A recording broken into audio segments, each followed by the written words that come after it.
What's up, everybody? Welcome back to another episode of the Don't Tell Mom podcast. Hello, everyone. Y'all are in for a treat today. Oh my gosh, we're on episode 86. And I am Cullen, and this is pregnant sister, Britany.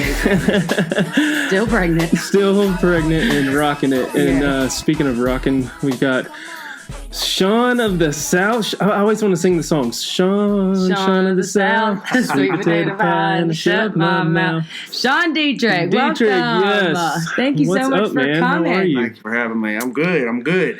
Yes. If I was any better, I'd be you. Oh my gosh. Okay, first of all, let's preface this. Y'all are about to get some of the best Southern twang and Southern hospitality you've ever heard. It draws it out in us too, so it's going to be good. And I'm going to leave here talking, and we were just saying, I just brought my flannel shirt and Alabama hat to wear, and I'm going to come out of here ready to ride a horse or something. Hey, Sean wears lots of hats, okay? That's He's a musician, a comedian, a podcaster, an author of several books. He's hilarious. I mean, he's a performer, and that's what we're going to ask you to do to start this thing off. Give us something. Yeah, okay. What would you like to hear? Do you have any recommendations? What is your forte? Or your what's your go-to? What's your gin and juice? I've got a whole bunch of stuff, man. A whole bunch. Let's see. I'll play you like a funny song here. I like a funny song. Just want to tell you about a man named Boone who was born and raised in Tennessee. He made his living stealing chickens and everything that he could see. That pop-eyed man, he runs so fast, his feet never stayed in the road.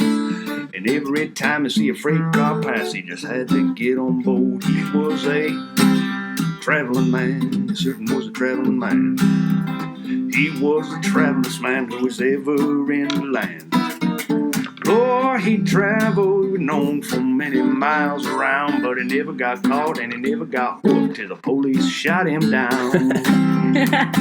The traveling man was on a Titanic ship the very day that it was going down. He was sitting up front with the captain, and everybody said, Lord, we're gonna drown. That Popeye man, he was a fool. When he jumped overboard, they said he was a fool. But about 6 minutes later, he was seen shooting dice somewhere yonder in Liverpool. He was a traveling man. He certainly was a traveling man. Lord, he was the travelingest man who was ever in the land. Ooh, he traveled, he was known for many miles around, but he never got caught and he never got hooked till the police shot him down. You know, the police had an automobile for the purpose to chase old Boone. They kept him running from 6 in the morning to 7:30 in the afternoon. That Popeye man, he runs so fast, he burned through the farmer's field. He burned up the corn and he scorched the cotton, and I don't know anything else about him now. He was a traveling man, he certainly was a traveling man. Lord, he was the travelingest man who was ever in the land. He traveled, he was known for many miles around, but he never got caught and he never got whooped till the police shot him down. But he never got caught and he never got whooped till the police shot him down. What? Yes, sir. That was so good. Oh, man, you have terrible taste in music. Oh, That was I love amazing. it. That's right up my alley right there. I can listen to that all day. If we do not have your attention now, then what are you doing? Golly. I'm just going to ask, do you know the bow-legged chicken? Or what is it? No, it's called the Tennessee Wigwalk. Yeah, the Tennessee I don't know that one, no. Oh, my gosh. We're going to have to teach you the Tennessee Wigwalk before. I figured of all people that we've had That's on what this I was show, like. you would know what He's going to know the Wigwalk Tennessee is. Wigwalk. Yeah, I was thinking that on the way in. All right, we'll teach you Well, something. now that I'm done singing, can I get less in my headphones? Oh, yeah, sorry. There we go. That's Turn all it down. Turn it down. There we go, We're there we probably yelling at you over there. Oh, my gosh. That was amazing. So give us a background. Who are you? What do you do everything like she said, but like what is your gig? Well, I'm nobody special, as you've already figured out, and I started writing stories a good while ago, and people just liked them. So it was after a fishing trip that I wrote one of my first stories. Anyway, it kind of did well for me, and I decided I would just keep doing it. So that was kind of the beginning of it. Now, I remember, if I remember correctly from listening to your podcast and stuff, you started just put something up on Facebook one day, right? Yeah, and that that's was it. where you got all your That was it. traction, and you said, well, I might have something here, right? Yep, that was it. Okay, look at Facebook for the win. And since then, I've just someone asked me to come speak. Maybe it was 4 years ago, I think, around there. And I said, well, you really don't want me to come speak. Now, I've been playing music for all my life, but never speaking. And I went, and it was pretty bad. Anyway, since then... Did you get booed off the stage? No, it was at the Houston County Public Library in Dothan, Alabama. And it was... Oh, Dothan represent. I was there, and I thought, no one's going to show up to this thing. It's going to be the worst thing you've ever seen in your life. And when I got there was one guy sitting up front and a coffee machine in the back. And over the next, 30 minutes, the whole place filled up, and there was standing room only. And I almost started crying. It was just the most special experience of my life. And so after that, I got home, and I had hooked, 5 different emails from people saying, "Would you come speak?"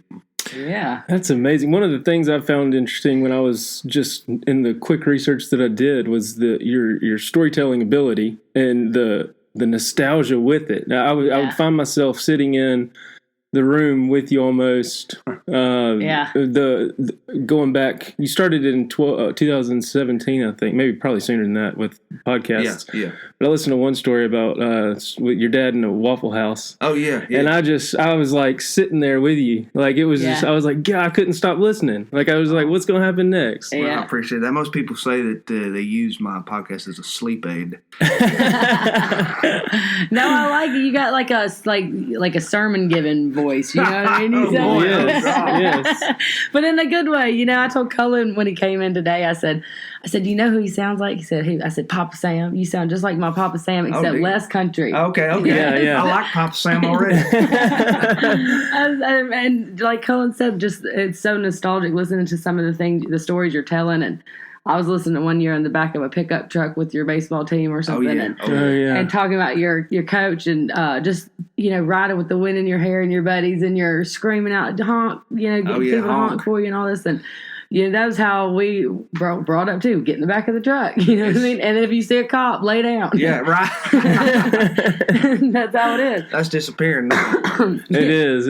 It's crazy how it's all changed. One of the things that hit me in that story with Waffle House was how you said you had to go somewhere or have a long drive, and you got up at 3 a.m. that morning, and the only reason you did it was because that's what your dad did. Yeah. And that's just kind of interesting because I do stuff, and I'm like, and my she's like, well, why do you spend so much time preparing your food? And, even though it's ramen or whatever, it's something easy, but I'll have to get it just right because that's what my dad did. Yeah. And it's just one of those memorable things. Now, Sean, where are you from originally? Yeah.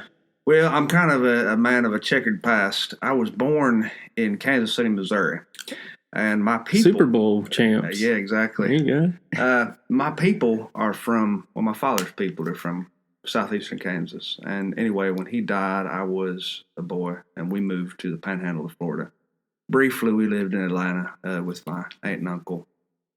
We moved to Florida, and so that's where I call home. That's where I grew up. Okay. I saw Tallahassee in one of your YouTube videos. I spent a short jaunt in Tallahassee trying to go to school, and they kicked me out before the semester started. So I did not go to Tallahassee or have my name in the books.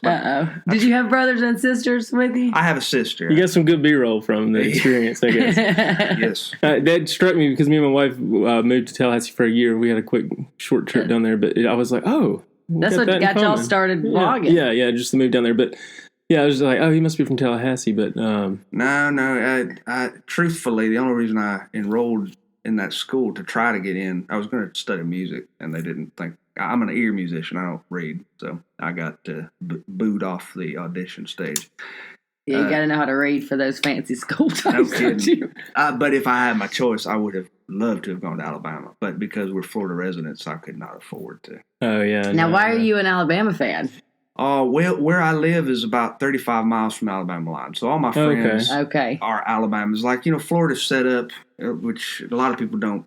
They have their own ideas of Florida. But Florida's a misunderstood state. We got Alabama, Georgia, and then we got New York City, Cuba down here. There are no Floridians. They live right in the center of the yeah. So we're the Alabama portion. If you go to our neck of the woods, you're not going to be sure if we're Alabamans with Florida driver's license or Floridians with Alabama accents. Yeah, that's right. You remind me of one of those little towns we drive through going to the beach down there, Defuniak Springs. Yeah, that's my county. Is it? So look at that. I picked up on that. Defuniak, and then what was the other one? Freeport. Laverne. That's Alabama. That's Alabama. Oh, yeah. Right when you cross over.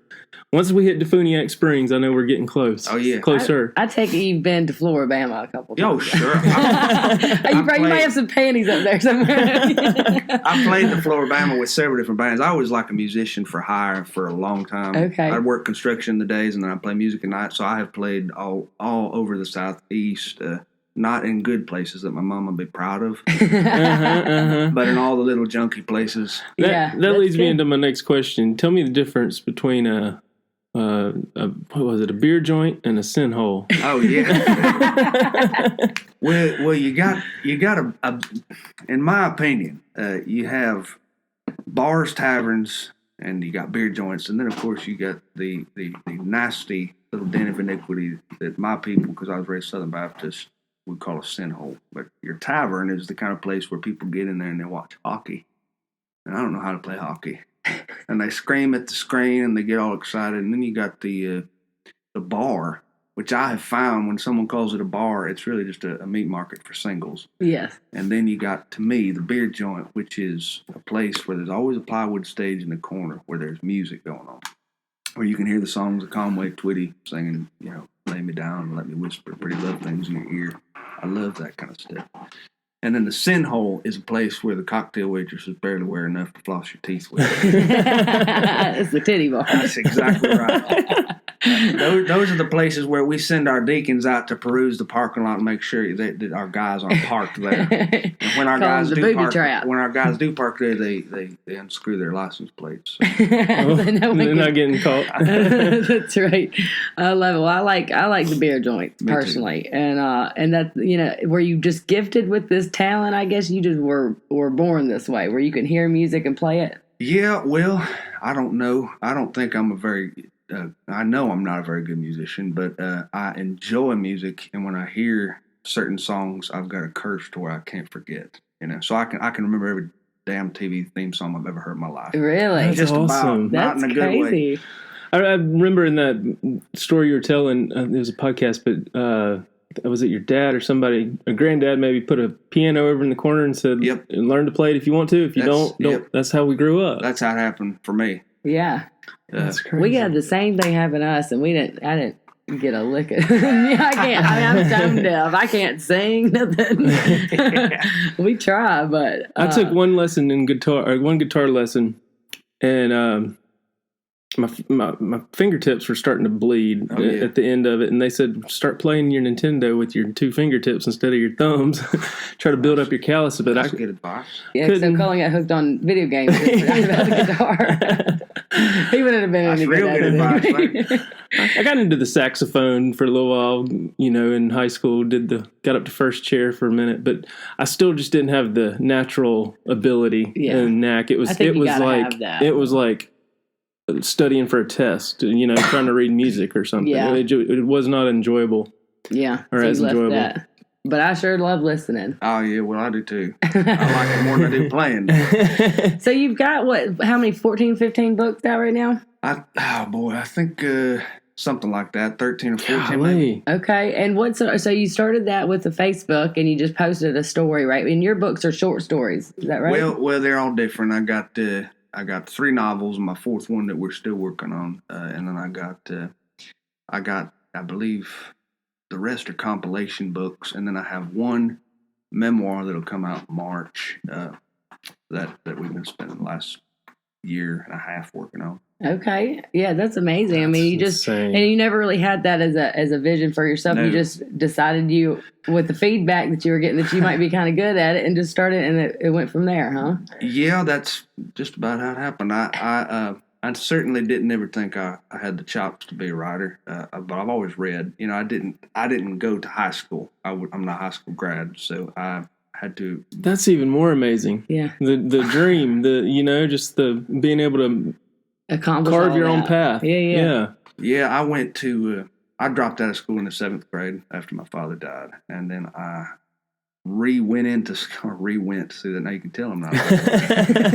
I re-injected myself into school when I was I think in my mid 20s, I think, and I spent a lot of time in school, about 11 years in community college. I finished my high school classes, stuff like that, and that was before I tried to enroll in FSU. So wow. And then the writing, I'd always been writing, and to keep up with my, I didn't want to drop out. Nobody really ever wants to drop out, right?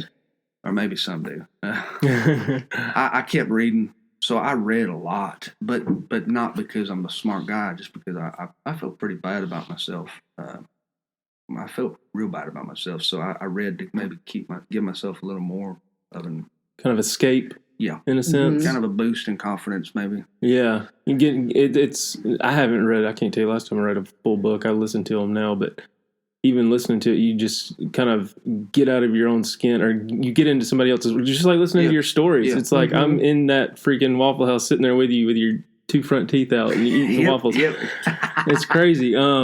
That's so intriguing. I didn't realize all that. Oh yeah, that's interesting. I wonder if the memory, if like how you were saying, like you hear a song and you can't forget it. I wonder if that's why your memory's so good with your stories from growing up. You know what I mean? Like you just remember every detail of it. Could be. My mother always claimed that I had a photographic memory, but then again, my mother thinks I could walk on water if I tried. But I think it's just I've just got a touch of neurosis and maybe some obsessive compulsive disorder where I just simply don't want to forget certain things. I don't know.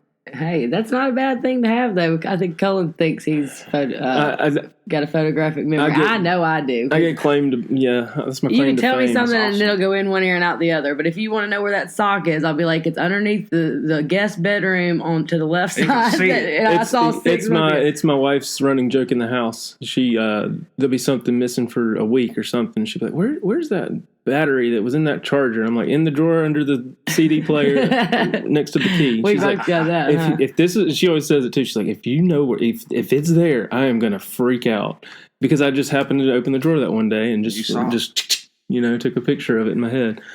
Now I know you tell a lot of stories, and that's that's what you do. Do you draw all that from personal experience, or do you fib a lot of it? Oh, well, I would say if it sounds too extravagant to be true and just too embellished, it's probably true. And if it sounds just like it, this is dead truth, who knows? I couldn't even tell you the percentage-wise. I definitely never let the truth stand in the way of a good story. But sometimes I bare my soul completely, and it's funny, sometimes it comes off and people think it's pure fiction, but the line for fiction and reality for me is I think it's clearly seen when it's something that makes someone, hopefully, if it's someone that makes someone laugh. I'm usually hammering it up a little bit, but it's a mix. It's hard to say. Usually I was listening to you and I was wondering. I was like, I wonder if that's true. Oh yeah, just heard that. I'd listen to him, and it's just like only in Alabama you can't make some of these stories up. Right. Like you literally can't make them up. Well, I get I get hundreds of emails daily, and so I get stories up the wazoo. I hear stories that some I can't repeat, and some you can do anything you want here. Exactly. So a lot of that comes out, and a lot of people, especially in my writing, I tell a lot of other people's stories, and they request to remain anonymous. Right. So that happens a lot too. It's funny in our age of social media, where it seems like everybody wants attention. They don't always want attention. No, it depends on the story. Like our Don't Tell Mom, you'd be surprised because every guest we have on, we ask them, what's your best Don't Tell Mom story? And you'd be surprised how many people that were angels, just never did anything. Their mom knows everything about them. Well, that's scary. Yeah, you know what I mean? And it's like... Makes me feel terrible about myself. Because I got a lot. Yeah, I got some whoppers. Most of my life you can't tell Mama about. Right? And that last one I listened to, you said, and then my mama woke me up and she smelled my breath. Oh, yeah. There's a Don't Tell Mom story right there. Now, I want to just hear a story now. What's your favorite? Yeah, what's your favorite story from your childhood? From a real one? Oh, a real favorite story from childhood. I mean, it doesn't have to be real. I don't really care. Okay. Just give me a good one. Well, let's see. I would say when I was a child, I was very chubby. I was very, very chubby, and I had red curly hair. And this isn't a good combination. And my mother, she was hell bent on buying my clothes, because you did this, I guess, back then before we had Amazon and all these other outlets. She would buy my clothes at Sears. And in the back of Sears, way in the back, there were these racks of clothes that most chubby boys can tell you about that were a special brand developed by the Sears Corporation for boys who were just a little bit larger than normal, and they were called Husky brand jeans. And this will tarnish your confidence for the rest of your life. And your reputation. Because when you walk down the school hallway, there's a little leather label on your back right pocket, which says Husky. So if anybody ever had a doubt what you were, there it is right on your butt. And so I would walk around with these jeans on, and the only other style that we had at that time, we had jeans and corduroy. And corduroy, for a chubby boy who doesn't have a sufficient thigh gap in the South, he just walks around going, you can start a forest fire. Rubbing together. So I grew up underneath this notion that I was just a chubby little boy who, when I look at myself in the mirror, I felt like I looked like a Baptist preacher. I didn't look good. And so I never had a whole lot of confidence with girls. And to get confidence, somehow one of my friends had an idea that I would play Elvis in a church play, which is kind of a weird thing. You don't normally associate Elvis with the fundamentalist church. We were very fundamentalist people who could carry a broomstick without using our hands. Harry Potter stuff right here. So I took this gig at this other church to be part of this children's choir to play Elvis Presley. Now, this was just so bizarre because Elvis had all these moves that you weren't supposed to do. My mother called him Elvis the Pelvis. And so I was practicing Elvis moves by watching videos that were rented from the public library in private. And I noticed some of these moves he did were extremely suggestive. If you've never seen, him shake his hips, he can look like there's an earthquake of love happening. And so I was real prepared, and to make a long story even longer and more uninteresting, I was on stage at this church, and they were singing. We were outside on this big outdoor stage, and they were about to shoot fireworks during my song. I was singing the Trilogy, which is, famous Elvis song that ends with Glory, Glory, Hallelujah. And I added some of these dance moves. And my mother and a few others were sitting in the front row. And I just saw them, their mouth open. And the preacher had to be revived with cold water. And that was the last time I ever sang another Elvis song, even to this day. So you didn't get all the ladies from that? No. Maybe the late 60-year-olds. Now, what was the conversation on the way home after that? Yeah, well, I had eyeliner on at the time. It's better and better. Yeah, well, it was not a proud moment for a chubby boy. That is hilarious. Yeah, that is hilarious. That's a good one. I mean, I can only imagine just growing up in the South. It's like that's what most of your stories are, is right? It's just the Southern, and so it's like you got to kind of been from here to know what you're talking about. I feel like, you know what I mean. But it's like I can relate so much to it. I mean, you grew up in the church, obviously, and you have to, or nearby one at least. Right. And you got to entertain yourself, and through the teenage years, you go out drinking with your buddies and ride in the town in the back of the truck, His description of the snow in that one podcast I keep referring to was spot on. Just like you never see snow in Alabama. Oh, yeah. And just that. When it snowed here, a few years ago? Yeah. The world shut down. It's like apocalypse. I remember the only time it ever snowed when I was a kid. I didn't know what to think. I was a little girl, and it was 96 or something. Wow. What was 96? It, 92? The storm of 93. I think it was 93. 93. Yeah. So I was 8 years old, 7 or 8 years old. Well, they put me on a damn piece of wood and sent me down a hill.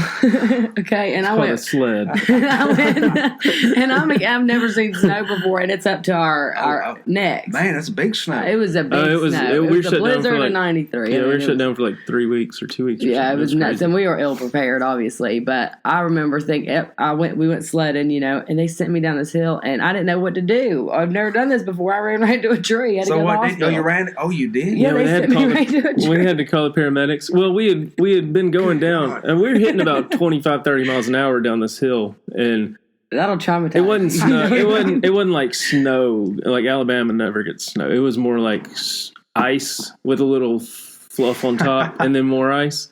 And so, I mean, it was blizzard. But it was. But we were hauling down that. We were all hauling. And everybody says, "Why did you turn? What do you mean turn? My hands are frozen. I can't even move. I can't even feel my." You were going down head first too, I think, like on your belly. I don't really remember it. I just remember afterwards, everybody laughing at me. What happened? What happened when you hit the tree? I mean, like, what did you break? Oh, no, I mean, I don't know. I think I just blacked out, and they took me to the hospital. And she said, gave me some soup. Told me my dad asked her, "Why did you let go?" And she said, "Well, my brain was telling me to let go, but my hands just told me to keep holding on." It's like, yeah, that's true, I guess, because we were going turn, because you kind of veered off the path a little bit, and we were like, how do you turn a piece of wood though? Well, it was a radio flyer. Oh, yeah, it had a. Gotcha. She may have thought it was a piece of wood. Yeah, I never seen this thing before. Piece of wood. It wasn't one of those trash can lids or anything. It was flying. We were hauling all day on that thing. But I remember that. That was crazy, having the paramedics and the ice storm come. And I was going to ask you about this. How do you get to listen to another one of your things? And I thought it was hilarious because I can relate about getting the church going. What's your trick to get the church going? Get the church going? If you're playing the piano or something. Church people are funny. We're kind of strange, but you learn the little devices, I guess, growing up. So when you play the piano, if you play the melody they call it a trill on your right hand, and it's just kind of like ding ding ding ding ding ding ding ding ding when you're playing that, and then if you kick your right foot and you unbutton your top button of your shirt a little bit. And then you bring your butt off the stool just a little bit, and you look at the audience, and if you see one lady raising her hand, you know you've got it. All it takes is for one lady to raise her hand. And Baptists don't raise their hands. They kind of go like this because our muscles have been petrified through years of not raising hands or clapping in church. Right.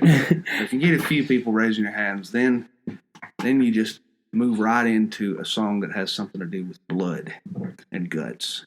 If you can sing about blood and guts, the blood and guts of Jesus, you will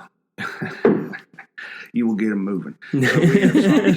We have songs like Power in the Blood and Are You Washed in the Blood, and there's Nothing But the Blood. We just start talking about gruesome things. Yeah. And when all else fails, just start crying. Get everybody on their feet. Amen. Everybody says amen. That was a funny little story. God, that was all your stories are just like so. I don't know. I'm gonna love listening to the rest of your podcasts, but you travel. I was just looking at your schedule, your show schedule. So you're doing your podcast. Insane. Yeah, you're doing them live most of the time, right? Yeah.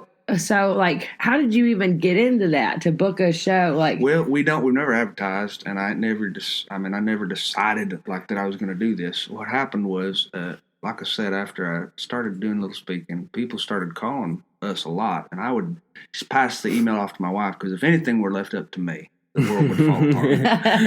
I would never arrive on time. Everybody would wonder where I was, and I would be totally kicked off the edge of the world. No one would want to see me again. So I passed it off to my wife, and she would just book these things with these people, and I had no idea what I was doing. I mean, literally, I was thrust into this standing on a stage in front of people. I had no earthly idea what the hell I was doing. And I have a guitar, and I didn't know what to sing or what they wanted to hear. And so I started just doing it. And I don't even know. I still don't know. You can tell I don't know what I'm doing. And we kept getting more calls. I kept doing it, and I had more fun doing it. And a buddy of mine said, you ought to record these things. So he and I bought $57 worth of recording equipment out of the newspaper, the classified sections of the newspaper. It was just a few little microphones, some cords, and a little multi-track recorder.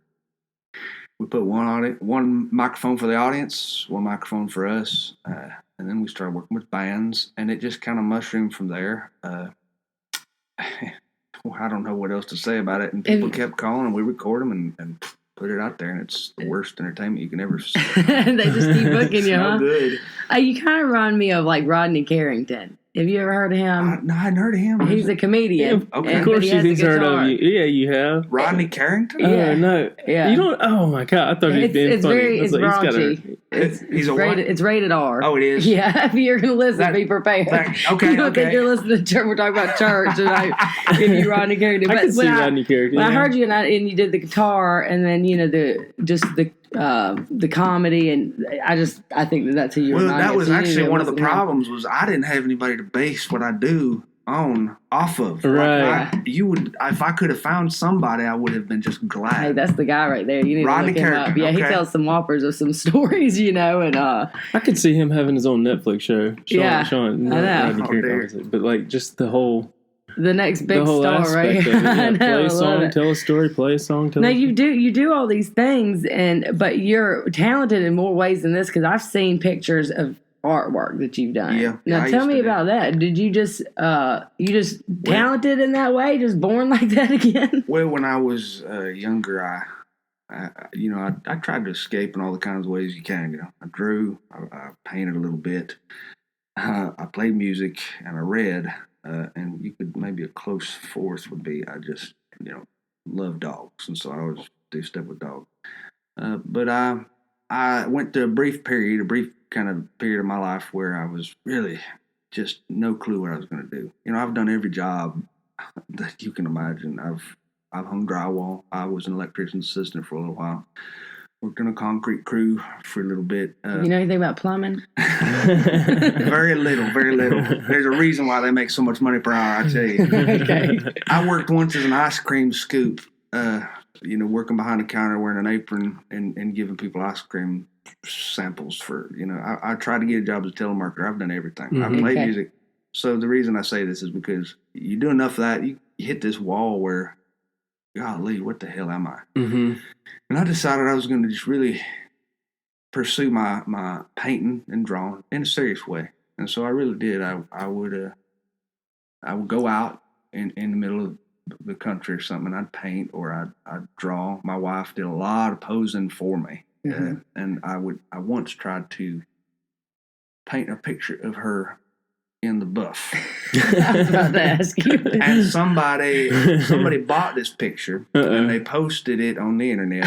Oh no! And the name of the painting was my wife's name, and we went to her hometown in Britany, Alabama. And the next thing I knew, her uncle was coming out of the back bedroom, and he said, "I heard there's naked pictures of Jamie on the internet." Which, in a way, I guess there is. But look what you did. She sat for 2 hours for that little painting. I'd always wanted to do that. I heard about the old masters painting, but I enjoyed it, and I sold a lot of paintings during that short period. And when I kind of hit the end, I had done a portrait of seven people, 6 kids and 2 adults, and I painted all these kids had a little bit of a weight problem. And there's really no way to paint a child like the child I grew up as, chubby, as an accurate representation. You either take too much weight away from their face and they don't look like themselves, or they look like Santa's little helper. I was mortified. I thought, these people are going to hate me. They paid this money. Painted them bad. Yeah, I just painted them how I saw them. And anyway, I was so sick and stressed out over that I quit painting for good after that. Did you? Yeah, I wasn't any good anyway. That's a fun line. Don't right let there. this modesty thing fool you, because I've seen some of his work and it's unbelievable. Unreal. I mean, just absolutely beautiful. It's him and our mom would. It looks like somebody took a really picture. Well. Oh Lord. Yeah. No, I mean, no one ever talks about the painting. No one even knows about that. So I came across him and I was just like, dang, he does that too. Well, no, I don't. I hadn't done it in about in maybe 7 years now. So well, That's you should. crazy. You're doing I an might have forgotten injustice. how. I doubt that. I think you should start again, and to hell with everybody's feelings about it. It's like if You you can go don't get a like how it character. looks, then it's because you're fat. You know what I mean? Character. Like, I would tell you though, what's it I would called? much rather look skinny. So if you were to paint me, I'd be like, take a few off, okay? Let's Built-in Photoshop. Like you could go into the caricature business where you make them just look goofy. I think that's more insulting. Than Yeah, it is. There's some I'm like, are my eyebrows really that? Is my nose really that long? I mean, it makes me like it makes me envious of people that are just born so talented. I think Oh, God. you know what I mean? Well-rounded Because talent. just Yes. well-rounded. It's like, damn, that guy's good at everything. You know? That ain't. That believe me, I disagree with you about me being that way. I wish I agreed with you, but I appreciate those kind words. Well, and to round off the whole southern vibe, your dog's name is Thelma Lou. Thelma Lou, Is that right? And it's a hound dog, right? Or what is she's she? a bloodhound. Bloodhound. Black Yeah. tan bloodhound. I mean, that just. What else could it be, Cullen? Right? Exactly. Big old floppy ears. And My first bloodhound was Ellie Mae. Ellie Mae. She Ellie Mae. passed, Thelma- and then Thelma we Lou. got Thelma Lou not very long after that. And Those names are great. Ellie Mae and. I got my daughter's name that's in my belly right now. We're going to name her Lily Mae, and everybody How says cool that's is a real that? country song. And my sister said that's so country, and I said, well, I kind of like it. I like it. 'cause My sister, my niece, is named Lily, and I tried really hard. You're gonna name her Lily Mae? Lily Mae. I tried real Really? hard to get my sister to name her Lily Mae because That's May, after interesting. my dog who just died, and Sarah said, "I'll be damned if I'm naming my child after your dog." Well, we call our little Chihuahua Emma Lou. Like, Oh, I love that. We got Emma, but when she's, we're Yeah. like, Emma Lou, come on. And then we got Ada Bell Blue.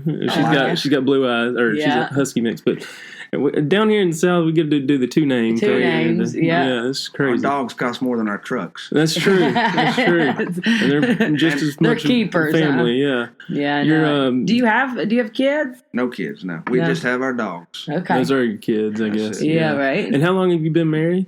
I'm coming up on 17 years. Whoa. 17. Holy moly. Yeah. So how'd you snag her? Tell me your love story. Well, I met her at a Wednesday night potluck at church. Okay. Yeah, and I That's was the best place to meet a woman, folks. Listen. When was the last time you heard the word potluck, too? Some of the people call them covered dish socials. Some real fundamentalists have a problem with potluck because we don't believe in luck. Yeah, true, Right. So true. they call them pot sovereignties. Makes sense. But Willie Nelson calls it that too. But anyway, we met. We had great potlucks. Oh man, they were good. And Jamie and I saw each other, kind of locked eyes because I saw her taking so much fried chicken. She's not a bashful eater, and this is what I love about her because so many girls are.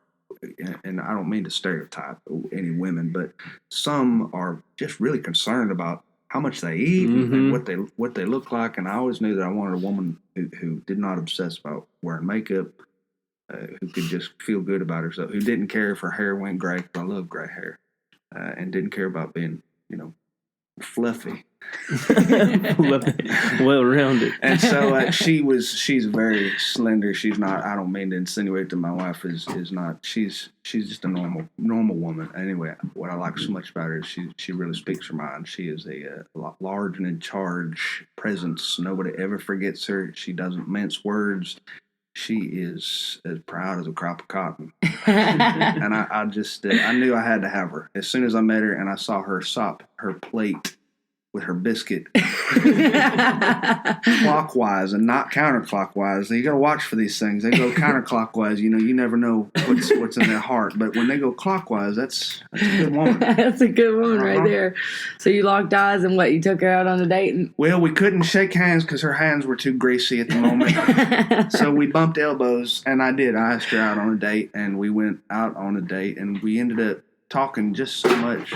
We didn't go anywhere. We just drove for maybe 4 or 5 hours. We drove all the way down to Port St. Joe and back, which is a real haul. And we didn't do anything that night except drive and talk. And Wow. yeah, we hadn't ever been more than like 8 feet apart ever since. Really? Yeah. That's incredible. What a good love story. Oh, I love that. Yeah, I'm lucky is what it is. It's dumb luck because if I could have really chosen the right mate or something, I'd have made a big mistake. So Yeah. it just kind of happened to me. She fell into my That's life. usually how it works. Those are the good love stories. That's how it works. If you're forcing it and you're over there swiping on Tinder, it's probably not going to be the right one for you. You know what I mean? See, we're lucky. I didn't have, we didn't have cell phones at that point yet, and or at least I couldn't afford one. And God, I could not navigate this scene today with cell phones being a part of the equation. Yeah. I mean, how do you know how much to text to a person? I don't know. And when to stop?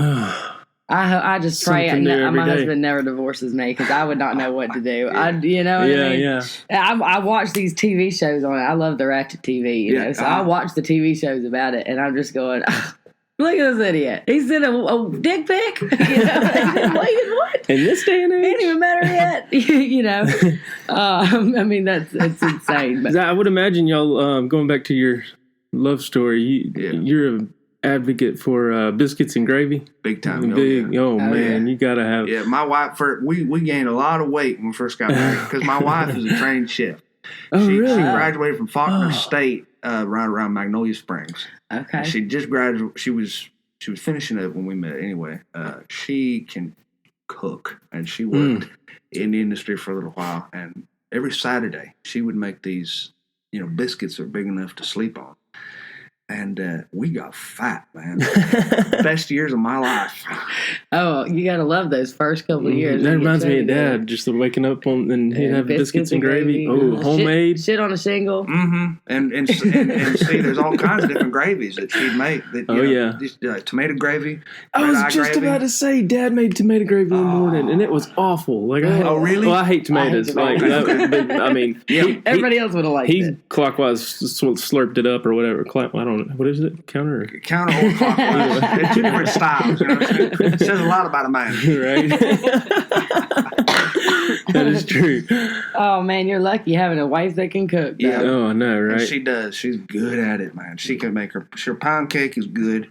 Her pimento cheese is probably the best I've ever had. It is the best I've ever had. You said pimento cheese to a pregnant lady. We're about to wrap this up. I'm just kidding. And her chicken salad, she goes all out. Her banana pudding is real special because you know how everybody uses the wafers? Uh-huh. She makes her own wafers first. So it takes a day just to make the wafers.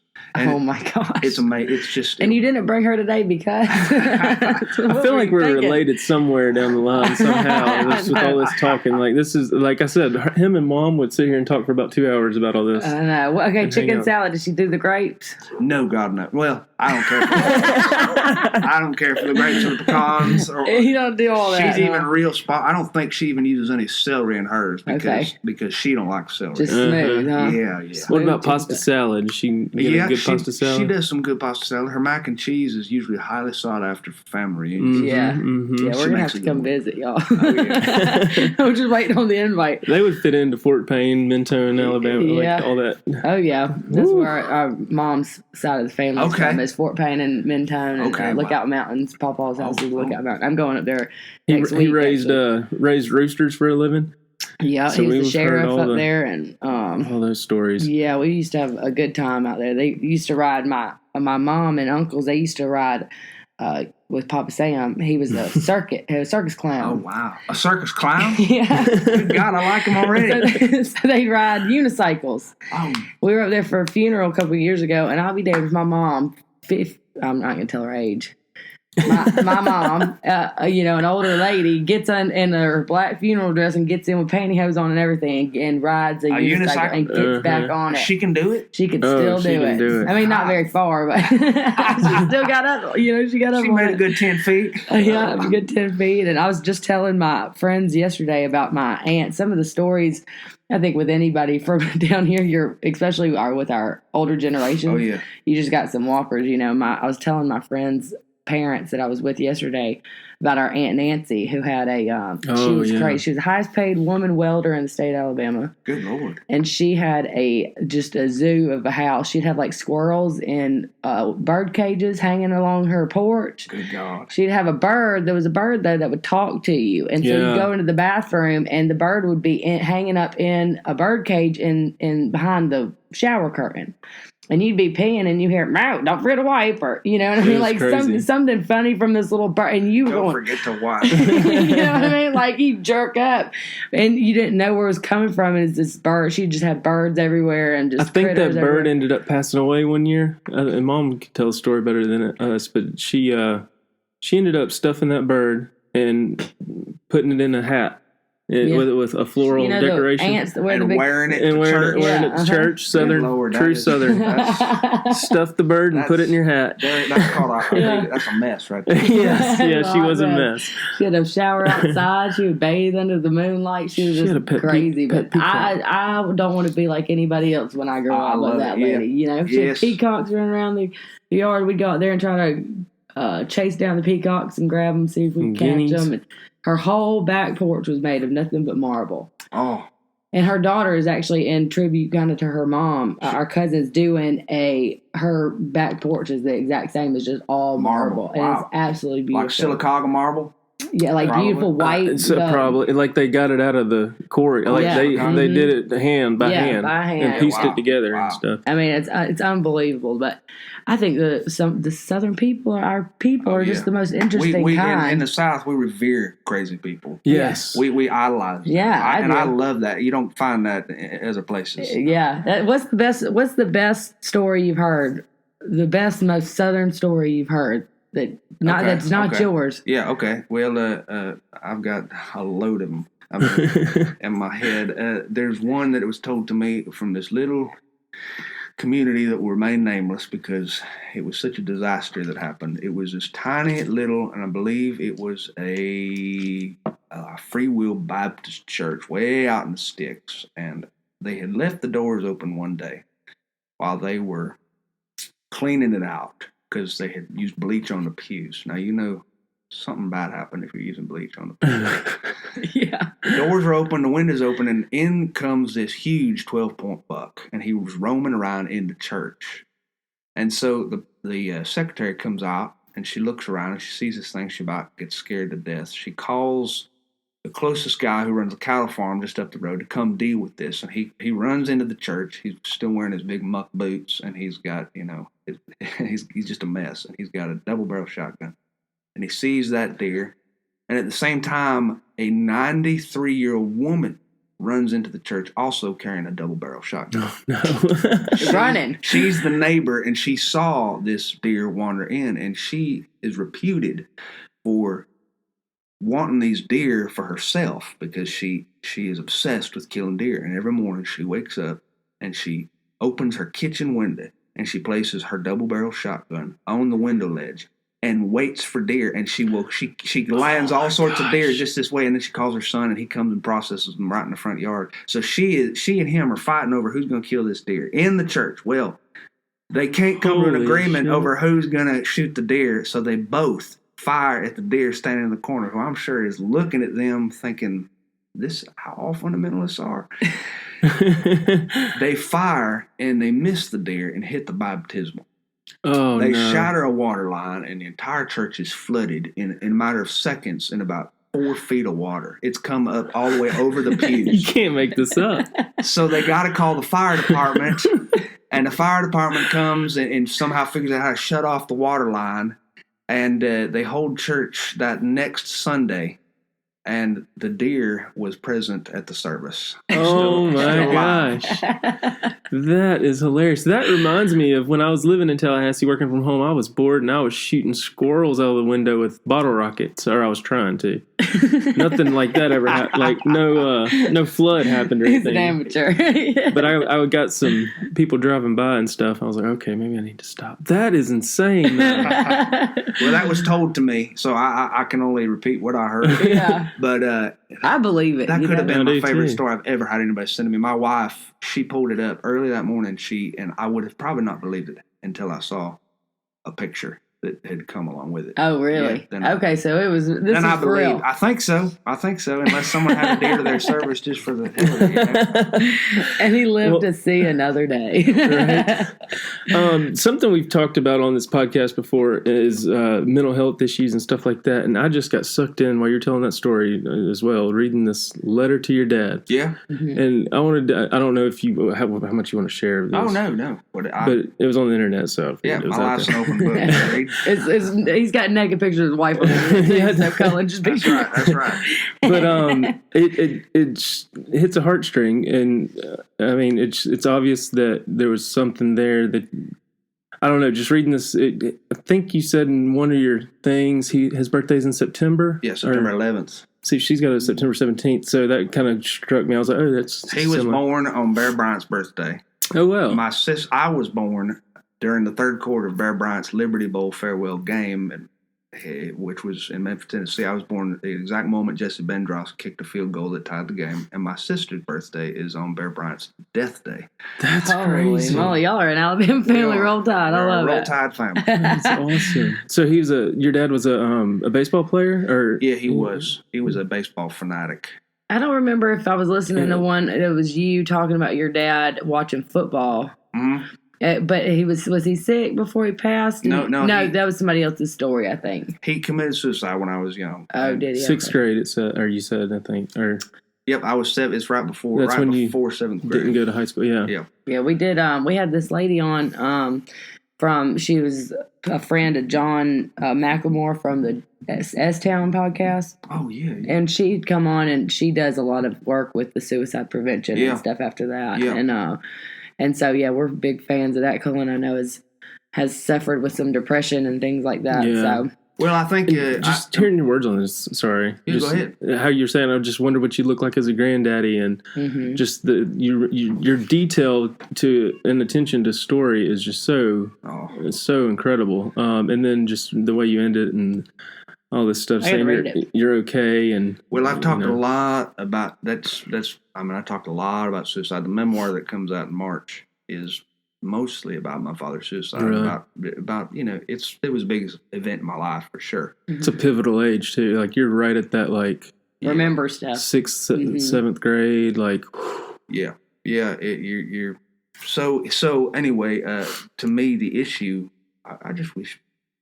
The one thing I wish about it is just that people would talk about it without making it a big deal. That it could just be normal to talk. We can even make jokes, not about anybody's suffering and everything, but we can even be lighthearted about it. We don't have to make it so taboo. I feel like nobody does that. They're either afraid to talk about it. The way I grew up, we had folks who just avoided the issue. I wonder if that's Southern thing, because it's the same way with us. It's like just rub some dirt on it, you'll be fine. Type mentality. Just ignore it. Yeah. I had a friend. Don't talk like you're crazy. A mutual friend just last week that we found out that he was a football player. He class president, that type of thing, and he portrayed this well put together, crisp. I think you said in one of your stories.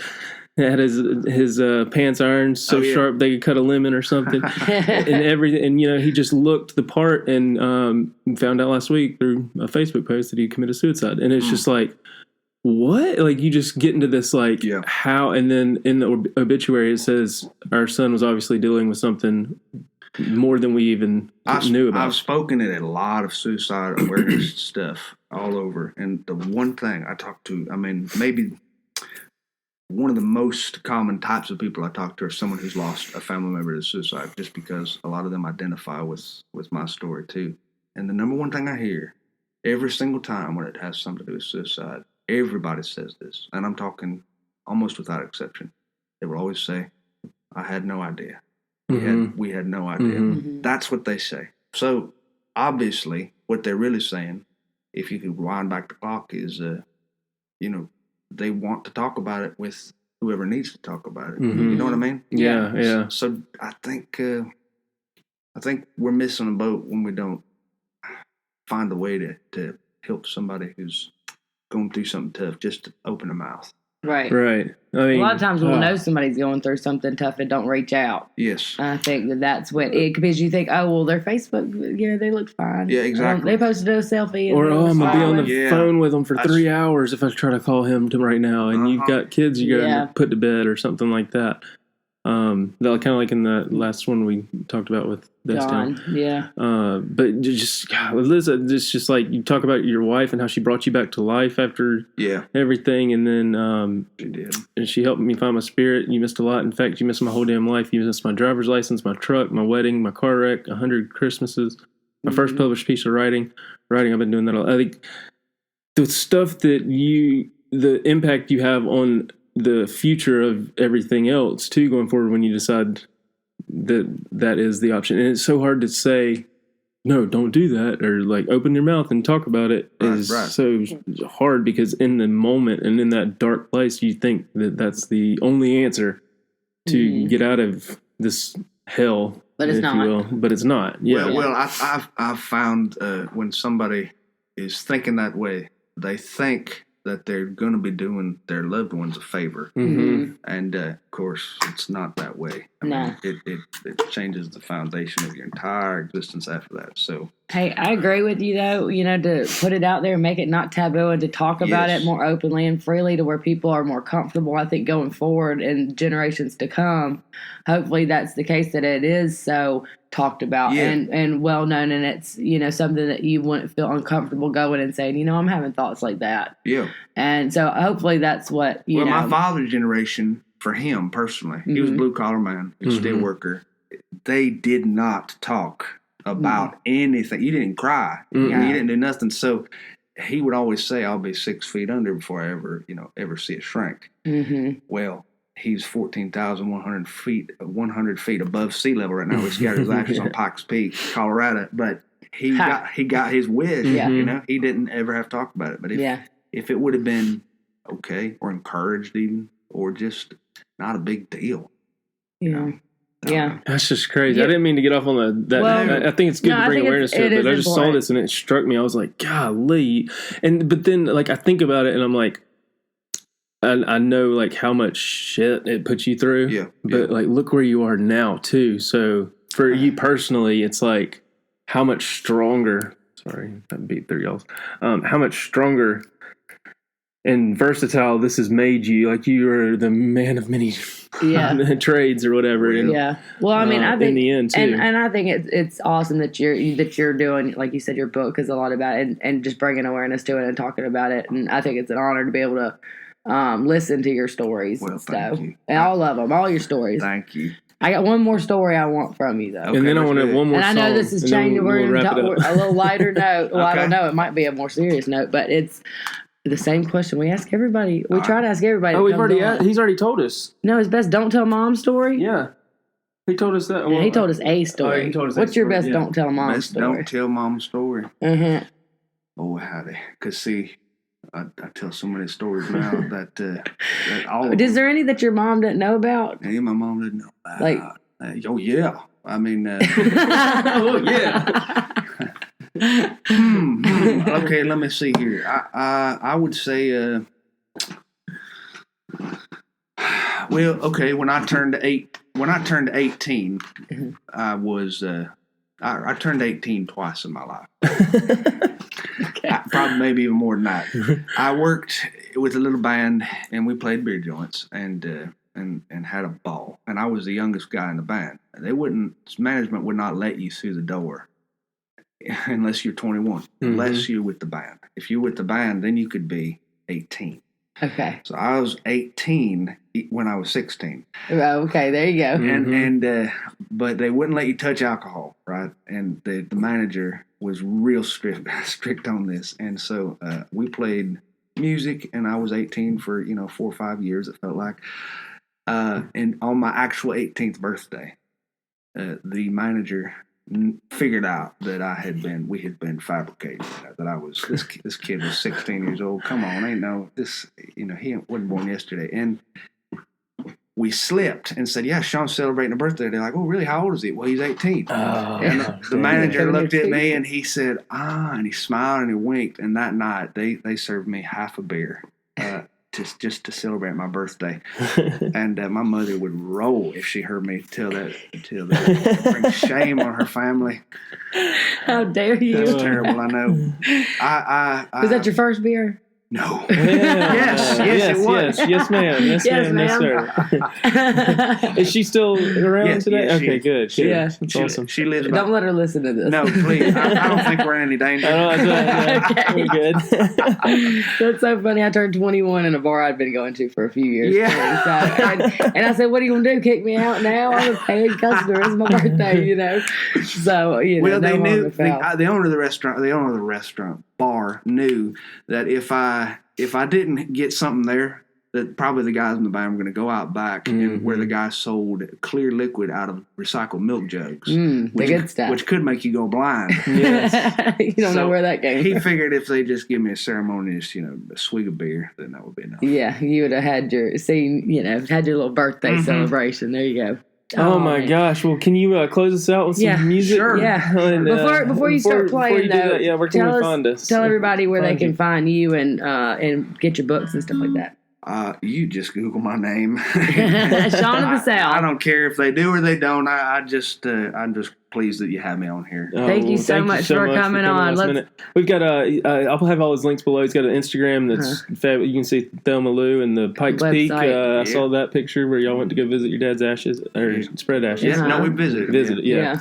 And that kind of stuff. So y'all go check out his Instagram. And thank you guys so much for watching. If you're watching and listening again this week, and thank you so much for coming on, Sean. We appreciate it. Hey, it's been my pleasure. I appreciate you having me. Hey, we'll close out with play us out. Some good old Southern soul music. Are we allowed to play Willie Nelson songs? You can play whatever. You can play whatever you want. Okay. I want you to get me a shot and some fried chicken. In the twilight glow, I see her. Blue eyes crying in the rain. When we kissed goodbye and parted, I knew we'd never meet again. Love is but a dying ember. Only memories remain. Through the ages, I'll remember. Blue eyes crying in the rain. I'll try to pick it up here. I say, hey, good looking. What you got cooking? How's about cooking something up with me? I'm free and ready, so we can go steady. How's about keeping steady company?